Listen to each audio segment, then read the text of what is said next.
ప్రదీపు బాగున్నావా? రేయ్ సార్ని పేరు పెట్టి పిలుస్తున్నావేంట్రా?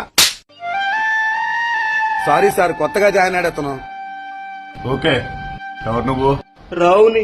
చిన్నప్పుడు మనం పోరింగ్ హై స్కూల్లో చదువుకున్నాం కదా, ఆ రావుని. అరే రావు నువ్వా? గంట మీటింగ్ ఉంది, ఇక్కడే ఉండు, వెళ్ళొస్తాను. ఎవరు సార్ అతను?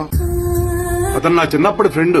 సార్ ఏమనుకోవద్దు, ఇంత పెద్ద సంస్థకి మీరు ఎండీ అయి ఉండి అలాంటోడు మీ స్నేహితుడంటే కింద స్థాయి ఉద్యోగస్తులు చులకనగా చూస్తారండి. అయితే ఏం చేద్దామంటారు? ఉద్యోగంలో నుంచి తీసేద్దామండి. అయితే పిలిపించండి. సార్ పిలిచారంట? అవును, నిన్ను ఉద్యోగంలో నుంచి తీసేశాం. సార్ ఈ ఉద్యోగాన్ని నమ్ముకొని బతుకుతున్నాను. నా ఉద్యోగం తీసేస్తే నేను ఎలా బతకాలి సార్?